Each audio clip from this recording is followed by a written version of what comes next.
Sir जिस तरह से बात करें अपोजिशन काफी स्ट्रांग है इस समय पार्लियामेंट के अंदर, हर कोई स्टेटहुड की बात कर रहा है, लेकिन इस बार रेजोल्यूशन जो है वो नहीं लाया गया। इसको किस तरह से देखते हैं? क्या अगली बार जो है स्टेटहुड को लेकर रेजोल्यूशन जो है वो अपोजिशन लाएगी?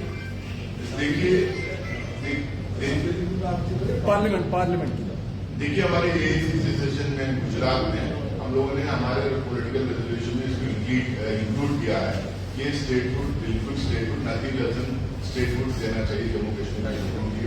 जो उनका जो हर स्टेट में जिस तरह से इलेक्टेड गवर्नमेंट होती है उस तरह से गवर्नमेंट तो बन गई है, वो भी दबाव के बाद बनी है।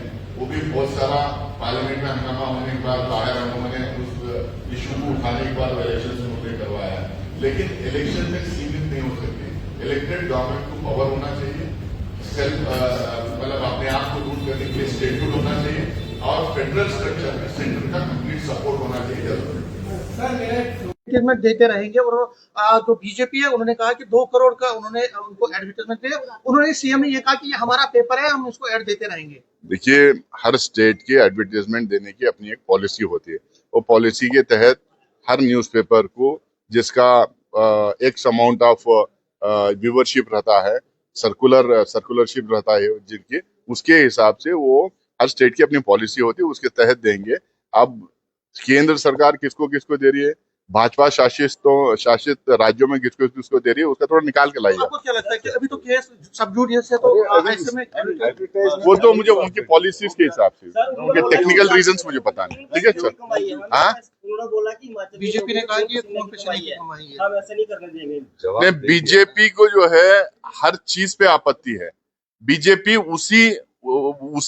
उसी टाइप का जो इशू होता है अपनी सरकार में, तो उसके बारे में बोलती ही नहीं। वफ में क्या किया उन्होंने? एक तरफा बोला है हर जगह। कर्नाटक में क्या कर रहे हैं रिजर्वेशन पॉलिसी में? एक तरफा बोल रहे हैं उनको। चलो, थैंक यू। हमारा और आपका कोई संबंध है इसमें? उसमें तो हमारा कांग्रेस का एकदम क्लियर पोजीशन है। जहाँ पे माइनॉरिटीज हैं, चाहे बांग्लादेश हो, पाकिस्तान हो, अफगानिस्तान हो, दुनिया भर में कहीं भी माइनॉरिटीज है, उनकी सिक्योरिटी और प्रोटेक्शन वहाँ की सरकार की होती है। और बांग्लादेश में जिस तरह से माइनॉरिटीज के राइट्स का हनन हो रहा है, जिस तरह से उनके ऊपर अटैक्स हो रहे हैं, उसको हम कंडम करते हैं और अपील करते हैं वहाँ की सरकार से कि वहाँ के माइनॉरिटीज को सुरक्षा। आपको लगता है फेल हो गई है? चलो, हो गया अभी तक बस। तो यार ये एक नेशनल हेराल्ड से लेके फिर सब आपने बातचीत की है, क्या कुछ रहा उस बातचीत में? बता दिया ना मैं आपको। नहीं, और नहीं बोल सकते, जितना बोल सकते उतना बोल दिया हमने। Thank you so much. तो ये हम बातचीत कर रहे थे डॉक्टर सैयद नासिर हुसैन, जो कि एमपी हैं राज्यसभा के, उनसे हम बातचीत कर रहे थे और साफ तौर के ऊपर उनका क्या कहना है वो आप तक पहुंचाने का प्रयास किया। अपनी राय इस वीडियो के कमेंट सेक्शन में जरूर रखिएगा। लेकिन हाँ, स्टेटहुड को लेके भी हमने सवाल किया, जिसके अंदर हमने ये पूछा कि स्टेटहुड की बातचीत तो सब कर रहे हैं, चाहे वो कांग्रेस हो या विपक्षी दल जितने भी हैं, लेकिन क्या स्टेटहुड के ऊपर रेजोल्यूशन जो है वो कांग्रेस की तरफ से या अपोजिशन की तरफ से जो है वो लाया जाएगा पार्लियामेंट के अंदर? क्योंकि अगर रेजोल्यूशन लाया जाता है तो देखने वाली बात यह होगी कि उसकी मुखालफत जो है वो कौन करेगा, कि जम्मू कश्मीर को स्टेटहुड चाहिए या नहीं चाहिए।